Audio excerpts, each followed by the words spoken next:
So I've got a really simple tool here to get my ProComm gas stove up and running right. You know, every year you pack these things up for the summer and they get filled with dirt. And then your pilot light is kind of yellow or it won't stay lit. It's real simple to fix these things. I just take this little blower. It's got 3 speeds.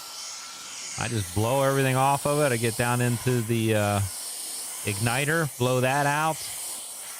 Blow all the tubes out. This thing is, this thing works great.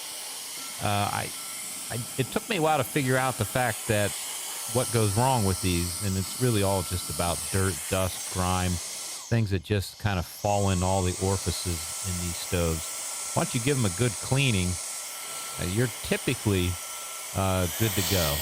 So I just wanted to show you this little handheld blower, 3 speeds, little light on there, and zip, zip, zip, zip, and I'm in business.